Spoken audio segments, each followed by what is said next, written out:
to discuss the subject of crying on Rosh Hashanah. What's the reason to cry, the reasons not to cry, and an understanding of crying altogether, and where its place is in Tshuva. I'd like to start off with a fascinating Gemara. The Gemara tells us about Rabbi Avrohom Baruch Zachariash. When he was on his deathbed, his Talmidim came in and he was crying. And after a whole discussion, he says, they asked him, why are you crying? He says, because I'm not sure if I'm going to be going to Gan Eden or to Gehenna. So therefore he was crying. Now, I would just like to ask a simple question. Did he do tshuva or he didn't do tshuva? You know, here he is, contemplating Olam Haba and Gehenna, talking about Rabbi Avrohom Baruch Zachariash, a great Tana. Obviously, he did tshuva. And if he did tshuva, we can assume that his tshuva was accepted. So if his tshuva was accepted, why is he crying? Okay, so there's something missing over here in the script that we have to understand. Why is he crying? And even though he did tshuva, that he should be crying. All right. I would like to just point to another Ma'amar Chazal. This is not my question. Chazal tell us that Adam Rishon, he was the first to do sin. He was also the first to do tshuva. He did tshuva for 120 years, and it says Mizvah Shel Yom HaShabbos that he did tshuva. And again, we don't find that Adam Rishon, after he did tshuva, he was reinstated in Gan Eden as beforehand. So I'd just like to mention, from here is probably the clearest proof that doing tshuva does not necessarily put you back to where you were beforehand. And I think that that's an important point that a person has to be aware of. And I'll just tell you HaKadosh Baruch Hu's situation where he points out this thing to us. Klal Yisrael sinned with the Chet HaEgel, and HaKadosh Baruch Hu was Meichel them. That Mechila was culminated on Yom Kippur. And he said, Salachti kidvarecha. Salachti kidvarecha. We don't find that we got back Luchos Rishonos. If we had a Mechila, and HaKadosh Baruch Hu tells us we had a Mechila, why is it that we weren't put back to where we were the first time? On this question, Rav Hutner has a fascinating mashal, and I believe that this mashal is important to all of us in our relationship to our Chatoyim and going forward to doing tshuva. He says, this is his mashal. You have a secret, and you really want to share your secret with your friend, but you know this is the kind of a secret that he's not going to be able to keep to himself. He's going to spill the beans to someone, and you know if people find out about it, you're going to end up suffering. So you have an internal struggle. Should I trust my friend or I shouldn't trust my friend? And you decide you're going to go for it. You're going to trust your friend, and you tell him the secret, and you swear him to secrecy. And lo and behold, your friend tells the secret to somebody else, and you eventually have to suffer a loss because the secret was let out. Then your friend comes back to you and he says, you know, I'm really sorry. I didn't really mean to cause you any damage. You have to understand this was that kind of a secret that, you know, you just can't keep it inside, and I had to tell somebody about it, therefore I told him. Says Rav Hutner, he's your good friend, you understand this predicament, you will be Meichel. But when you have a secret another time to say, you're not going to tell it to that friend. You could have Mechila 100%, but that doesn't necessarily put you back to where you were before you started. You know, these two things are not exactly the same. It doesn't mean your relationship isn't reinstated, but the level and where that relationship can take you has been altered by the experience that happened. That this is the idea that a person can do tshuva, and even after doing tshuva and his tshuva being accepted, does not necessarily put the person back in the same place that he was beforehand. So we can simply understand Adam Arishan did tshuva, his tshuva was accepted, but he didn't get back into Gan Eden. You know, that just because your tshuva was accepted doesn't mean that Humpty Dumpty was put back together again. The two things are not definitely related one to the other. Okay. If I were to be asked, what is the avodah of Rosh Hashanah? I would say, if you look in the third bracha of Shemona Esrei, the extra paragraphs that are said, put in, and everybody will accept HaKadosh Baruch Hu, all Ra will be Ka'ashon Tichla, and this idea of what it says in the third bracha, not the bracha of Malchus, the third bracha of Shemona Esrei, is Ba'etzem the main thrust of what Rosh Hashanah is. How does this fit in with Yom Kippur? Maybe we'll discuss that a different time, but it's not exactly the same thing in Yom Kippur. The avodah of Rosh Hashanah is, just think about what we say. You should run the world by yourself, and there should be a Gilui Kvoid Shema Yisbarach to everybody in the world. Where does that leave us Jews? You know?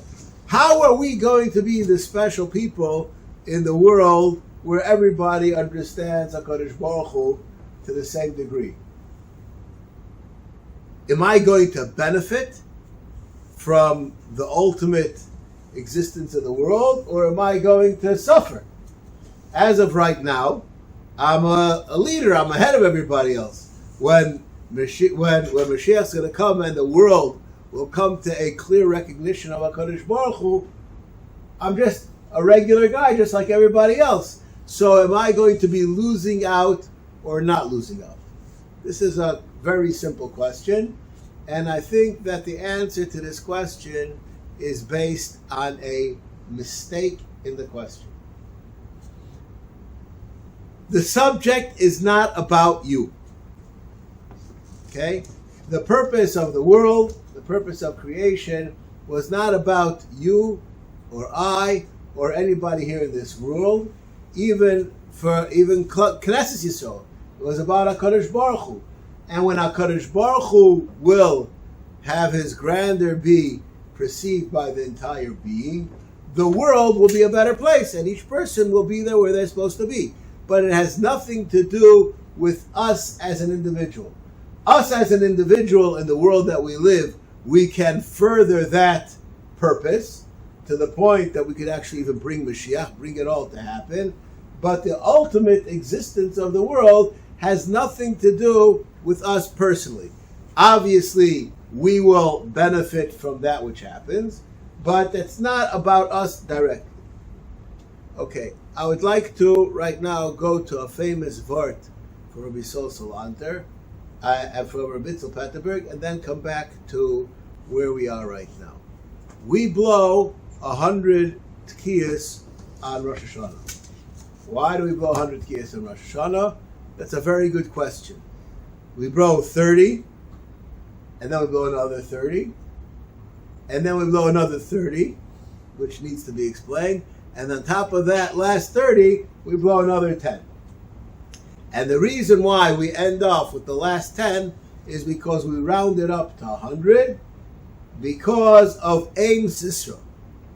Who is Aim Sisra? Sisra was a king who went to war against Klal Yisrael, and he was actually defeated at war, and his mother was waiting for him to come home.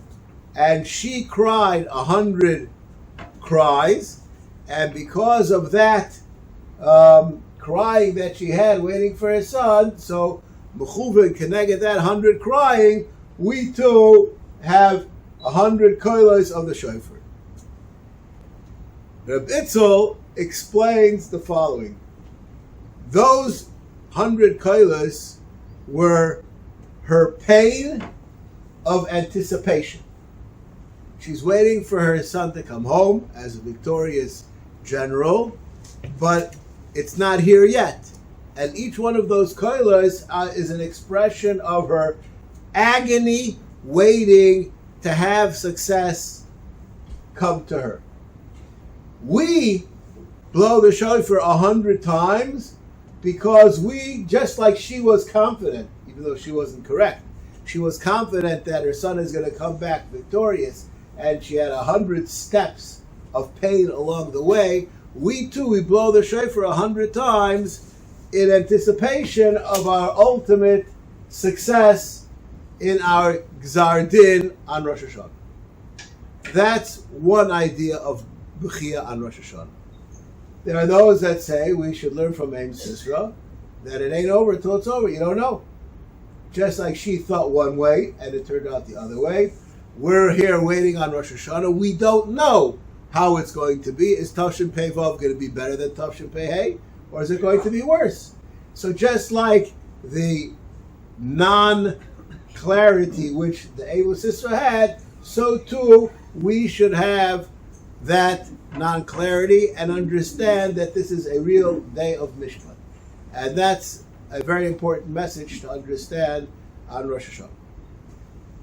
There is a very great machlokes amongst the Paiskim about crying on Rosh Hashanah. There are those who say you should cry your head off. It's very important to cry. And there are those that say it's usher to cry. Okay, so which way is it?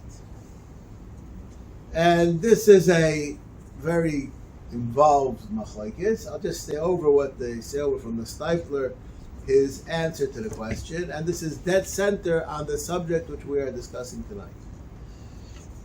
A person is begging for mercy in his din. It makes sense he should cry. But is that what we're here for on Rosh Hashanah?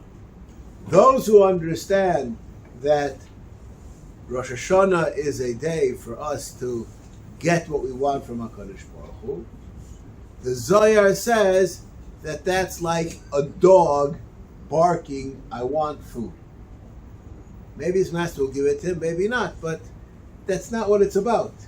A person who's crying because he wants to have a good judgment on Rosh Hashanah, he missed the boat. And there are those who say that one is supposed to cry, and the reason why is because, and I'm going to explain this with a concept that I heard once from our Shiva in a different forum. He asked, when does a person cry? What's the trigger? What causes a person to cry?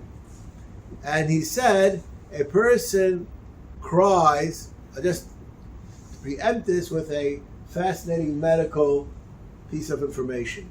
When does a person faint? A person faints when something physical happens to him that overloads his system. A person could faint from fear, he could faint from pain, he could faint from anything that happens which is an overload and his body cannot handle, it just shuts down and he faints. So fainting is not necessarily a good thing or a bad thing. It's just a response, the body's response to something that happened that's out of its regular range. Crying also is a bodily response to a person finding himself in an emotional level that he cannot relate to. Therefore, a person can cry out of ecstasy and a person can cry out of misery.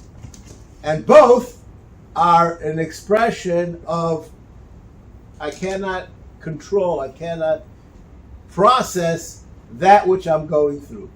That's what crying is a response to. So when you see somebody crying, so you have to understand what's really going on. I'll just share with you, there was a very great Goyen and Tzaddik who was nifter about 10 years ago, Rabbi Avrohom Baruch Zachariash, and in one of the books written about him, they discuss how he never cried.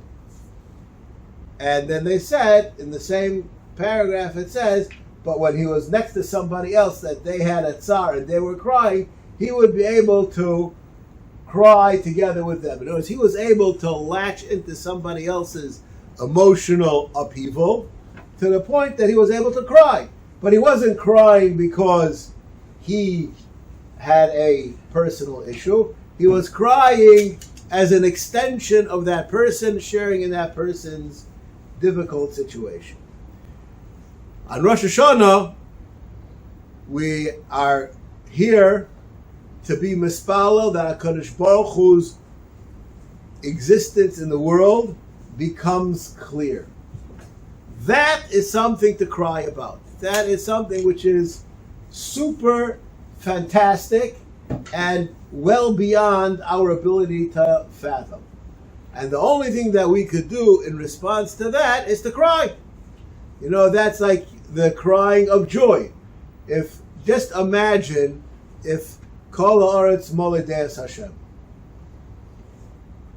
That's something to cry about. Not on the negative side, on the positive side. But it's something which is so great that it's beyond our capacity to take it in. And therefore our response to that would be to cry. So therefore the Shla and the others who say that one is supposed to cry, they say because the Avodas Hayom demands that one cry. So here we have a machlokes halacha l'maisa. Does the Avodas Hayom demand that one doesn't cry? Or does the Avodas Hayom demand that one cries? So the Steipler says a person should direct his crying to Gilui Shechina.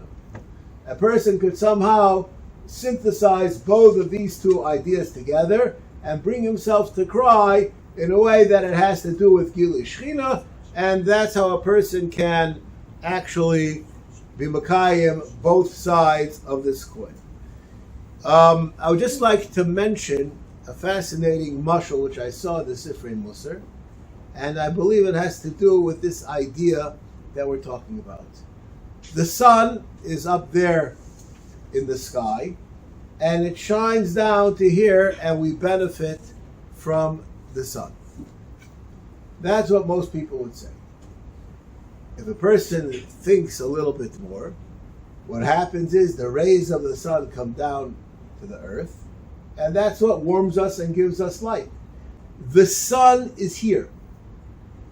The source of the sun's rays, in the ball of the sun, that's not here in this world.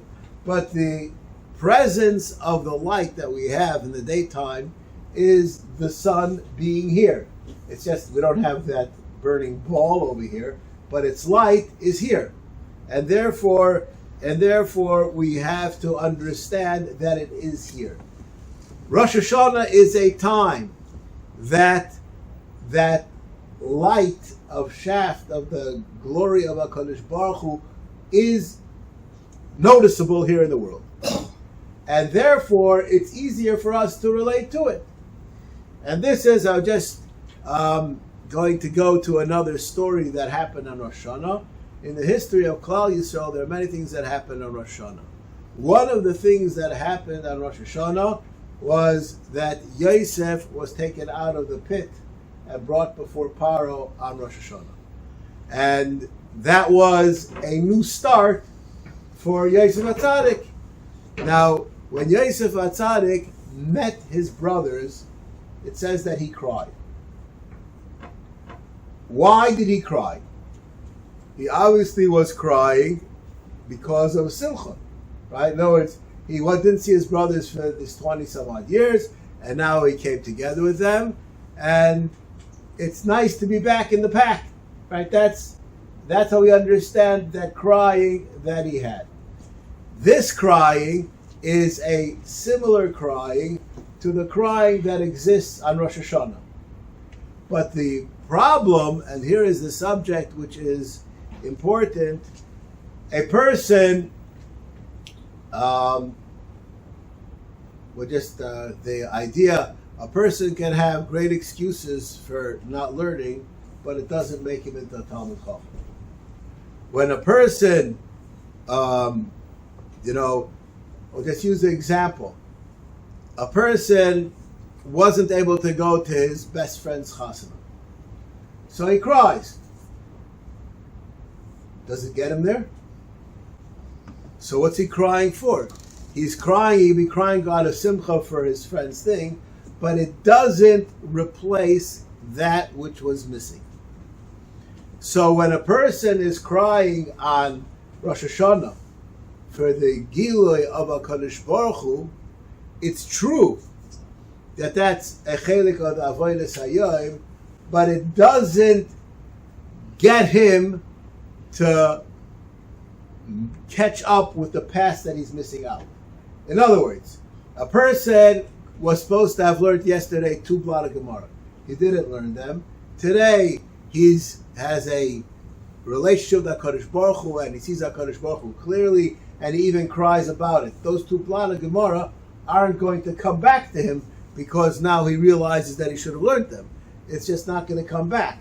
So the crying, even if it shows that there's a relationship that's there, it doesn't show the relationship that could have been.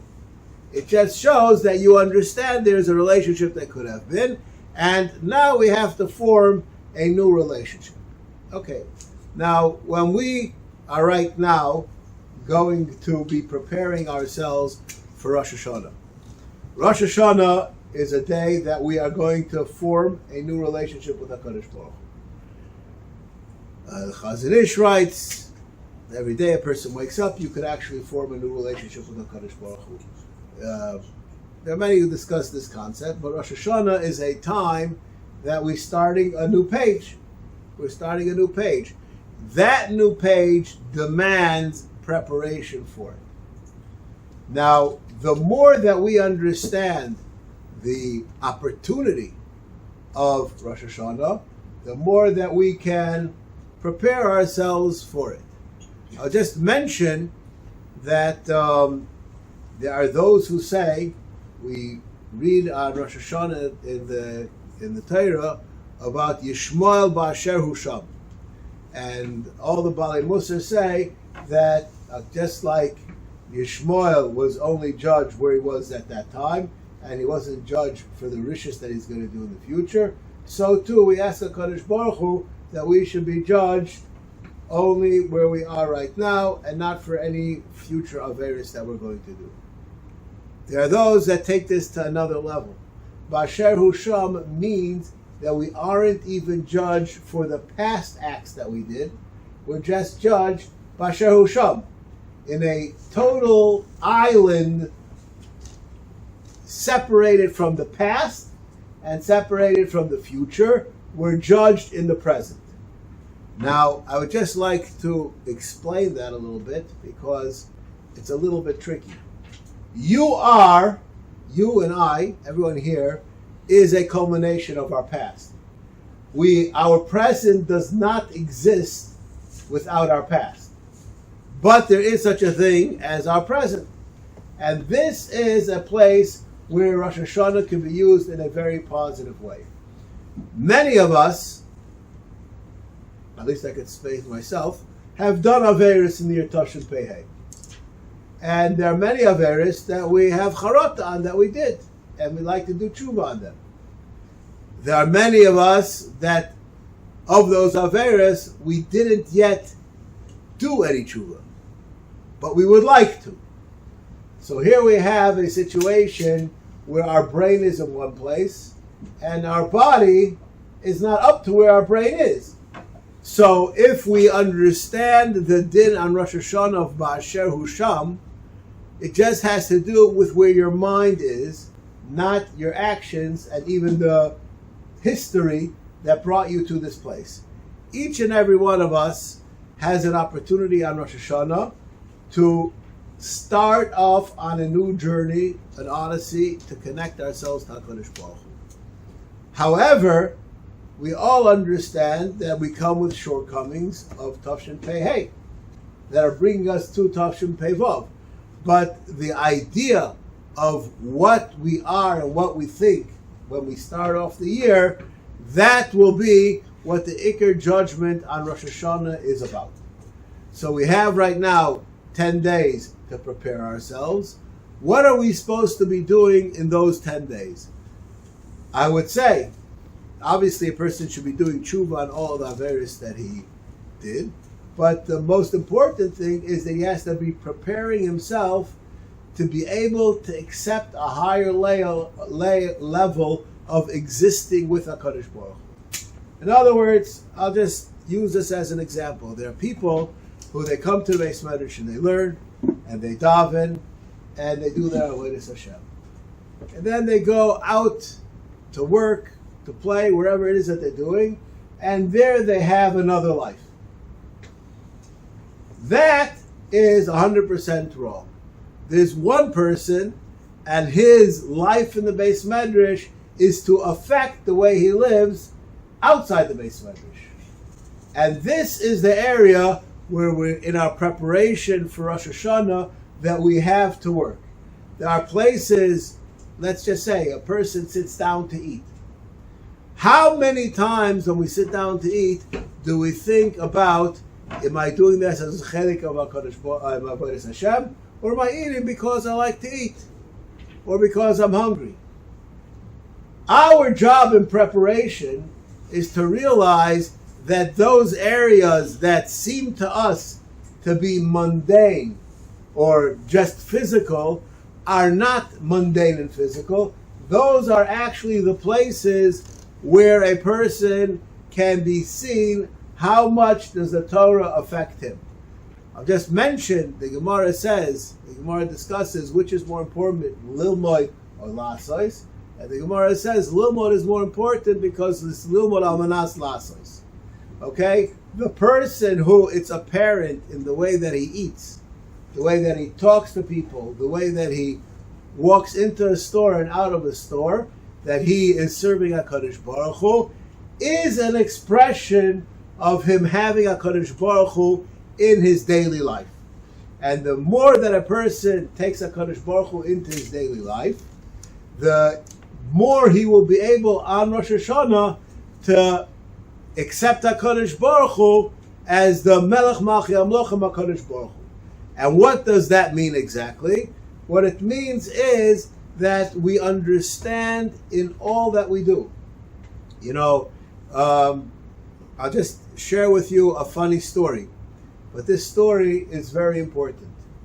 There was a Din Torah in Bnei Brak about 50 years ago, and there were three Dayanim. Rav Shlomo Tena was a famous Dayan, Rav Shach, and Rav Shmuel Rozovsky. Those were the three Dayanim on the Din Torah. And Rav Shmuel Rozovsky was the one who came first to the place where the Din Torah was going to be there. And he came with a few Talmidim, and he said, probably Rav Shach is going to come before Rav Shlomo Tana. I want you to see what's going to happen. So Rav Shach comes in. So Rav Shmuel tells Rav Shach, no, what did you say in Shir today? So Rav Shach says, what did you say in Shir today? So Rav Shmuel Rozovsky tells Rav Shach a fascinating chiddush. And Rav Shach gets all agitated, and he says, Nein, sinish richtig. It's not right. What you're saying is wrong. And Rav Shmuel holds his cool, and he says, the Gedolei Achronim say this chiddush, and he quotes where they say it.